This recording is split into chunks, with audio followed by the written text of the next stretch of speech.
My name is Lee Moore, and this is the Chinese Literature Podcast. Let's dive right into today's topic, ancient Chinese poetry, specifically the Shijing. I'm going to be doing a short 4-part series on the Shijing, the classic of poetry. Rob and I did a podcast on the Shijing's first poem, Guan Guan Cries the Osprey. Check that out. That's from October 9th, 2021.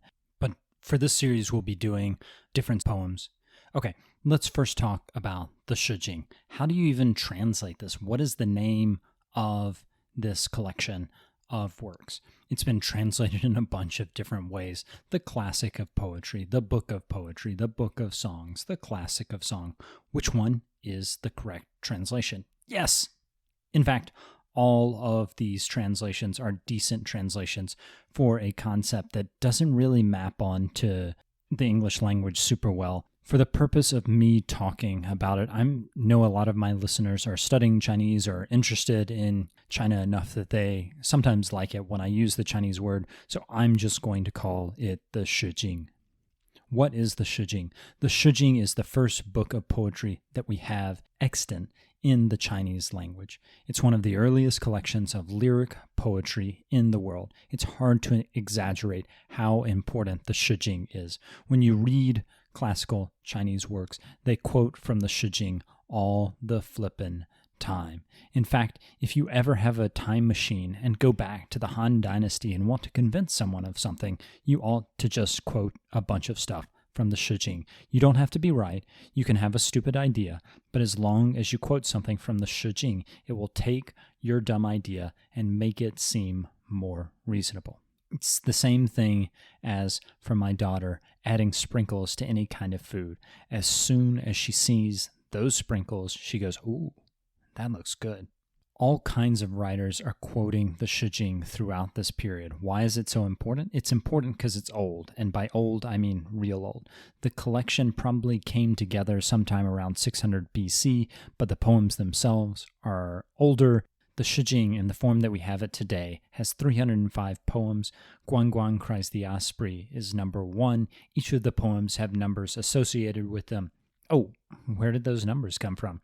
So, sometime in the Han Dynasty, that is the dynasty running from 202 BC to 220 AD. Yes, if you are dyslexic, that will be troubling to remember.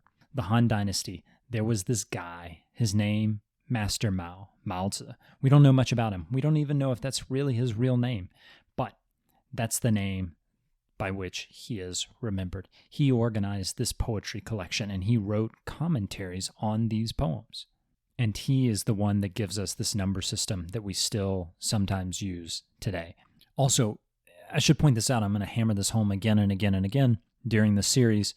We have to rely on him and some of the other commentaries who are writing in the Han Dynasty or, about 2,000 years ago. We have to rely on them to understand these poems because the language in these poems is just so archaic. It's so freaking old. It's so different from the classical Chinese of the Han Dynasty that it's impossible for me or your average Chinese reader today to pick them up and read these poems on our own. When I say archaic, let me give you an example. Today's poem is Fat Rat, Big Rat. I'm translating it as Fat Rat, but it could just as easily be Big Rat. In Chinese, now if you go and check out the website, ChineseLiteraturePodcast.com, I'm going to put the poem, both my translation and the original Chinese, up on the website. If you go out and check out the title, if you speak Chinese, you'll notice that the title means something probably more like hard rat in modern Chinese. It's not Fat Rat, it's not Big Rat, it's hard rat. How do we know that the ying in the poem's title really means something like big or fat rather than what it means today in modern Chinese and what it meant in classical Chinese 2,000 years ago, and that is hard? The only reason we know is because that's what the commentaries tell us. These commentaries by guys like Master Mao, they say, actually, this doesn't mean hard, it means da, it means big. Are they right? We have no way of knowing. The poems that we have today are entirely filtered through these experts from 2,000 years ago. And this is a language that's 3,000 years old. We don't know whether or not they're right. We have no way of being certain. All of our understanding of the content of the poem has to be filtered through these guys like Master Mao. And yet, at the same time, we have to be questioning, okay, they have motives for telling us that this poem actually means this. But is that really what it means? We can never be certain if they're not being honest with us, but we always have to be critical when we're looking at these commentaries. Even if we are critical, I can't emphasize this enough. You cannot just pick up these poems and read them. In order to read these poems, you have to have someone to tell you how to read them. Let me say that again. In order to read these poems, you have to have someone tell you how to read them. So all of your ideas about you as a reader coming to a poem, interpreting it, throw that out the window. You have to read the commentaries. You can distrust the interpretations that the commentaries have, and in later episodes, I'll talk about some of my distrust of the commentators and why I think they get the message wrong. But in the end, you can't be certain of whether or not they're right or wrong because our understanding of the poem itself is entirely filtered through commentators like Master Mao. Now, Master Mao is not the only important person to have a role in the collection of the Shijing. Legend has it that Confucius himself chose the poems that are to be included in the collection. And legend has it that the way he arranged them had a special meaning, so that when we read it, we should interpret that in mind. So the first poem is particularly important. Why? Because Confucius put it there himself. Now, y'all will notice that these things are a contradiction. Either Master Mao arranged it and gave us the numbering order that we have, or Confucius arranged it. The truth is, we don't really know much about how this poetry collection was created, so we just have to go with these legends and these commentators. We have no evidence that Confucius had anything to do with the creation of this poetry collection, though we do know he actually read it because, again, he's quoting from it like everybody else was. I think it's probably a legend that he had anything to do with its creation. I think it was just some folks in the Han Dynasty who were like, Confucius is really important. The Shijing is really important. Therefore, they must have something to do with one another. But again, that's just my guess.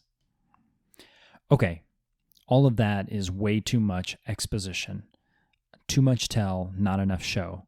Let me get to the poem of this episode. The poem that we're going to look at today, as I mentioned before, is called Fat Rat. Here is my translation. Fat rat, don't eat my millet. I have served you for so long, but you have not taken care of me. I swear I'm going to leave you. I'm going to take off for that other happy land. Happy land, happy land. That is where I'm going to be. Fat rat, don't eat my wheat. I have served you for so long, but you ain't done me any favors. I swear I'm going to leave you. I'm going to take off for that happy country. Happy country, happy country. That is where I'll find my reward. Fat rat, don't eat my seedlings. I have served you for so long, but you still haven't given me anything in return. I swear I'm going to leave you. I'm going to take off for that happy suburb. Happy suburb, happy suburb. Oh man, sigh. As usual, I'm going to put my translation along with the original Chinese up on the website, ChineseLiteraturePodcast.com. Please check that out if you're interested. Okay, let's dive into the poem. First, you'll notice this poem is very repetitive. A lot of poems from the Shijing are super repetitive. Some of them were probably old folk songs sung by farmers in the field. That includes this poem. Second, on a very basic level, this poem is about a rat that keeps eating the farmer's crops. The farmer threatens to go away from the rat if he keeps doing this. Okay, pretty simple, right? Except that if we just take this poem at its simple face value, then there's something that kind of, it doesn't make sense. If the farmer's threatening to just move away, if the rat doesn't stop eating too much of his crops, it's weird that the farmer's only recourse is to threaten to move away. Rats are everywhere that there are farms. There is no place that has a farm that doesn't have a rat. They are one of the most successful mammals on the planet. They live on every continent other than Antarctica, and they have colonized vast swaths of everywhere from Siberia to Tierra del Fuego. If you are an ancient Zhou dynasty farmer, you ain't getting away from rats. So what is this poem really about? Well, there's an interpretation of this poem. The rat is supposedly a metaphor for government officials, and the rat nibbling at part of the crop is actually a metaphor for an official taking too much of his taxes. Okay, now if we think about this poem through this interpretation, suddenly it makes a little bit more sense. That line, "I have served you for so long," makes a bit more sense to me to think of this as a supplicant offering his taxes to a greedy government official. And also that threat of picking up and moving to another land, that makes a bit more sense too. Mencius and other Chinese philosophers talk about this thing when a king asks them what good governance and bad governance is all about. These philosophers will talk about, well, the evidence for whether or not you're doing a good or bad job of governing is whether or not farmers are getting up and moving to another country when things in their home country are going not so well. So if farmers are moving into your country, that means you're doing a good job. If farmers are moving out of your country, that means you're not doing a good job and probably your taxes are way too rapacious. How do we know this interpretation might be correct? Well, actually, it's the interpretation that Master Mao offers. Here's what Master Mao's commentary says. The fat rat, this is satirizing heavy collection of taxes. The person of the country is satirizing the lord of the country for heavy taxation, nibbling at regular folks, 老百姓, not mending his governance, being corrupt, and making people afraid, just like a big rat. In other words, according to Master Mao, this poem is not so much about a rodent. Rather, it's a satire of big government in ancient China and the threat of the state to the average farmer. Okay, so in this episode, we looked at one of the most important poems in the Shijing. In the next episode, I'll talk about a different poem. This poem is about a pretty peach and a pretty young girl. Stick around for that. For this episode's Chengyu, I was not able to find any Chengyu related to this specific poem, but there's actually a Chengyu related to another rat in the Shijing. The Chengyu is Gu Chu Fu Shu. It just means a lowly person or thing, someone you don't have to care about or consider. Well, that's kind of mean, actually, both to the people who this Chengyu would describe and to the rats. You should always be thinking about common folks and rats. Don't look down on them. Well, anyways, that's just my thinking.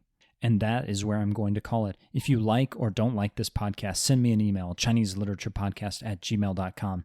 If you do want to support the podcast, consider going to Patreon, Chinese Literature Podcast at patreon.com. Thank you so much for listening. My name is Lee Moore, and this is the Chinese Literature Podcast.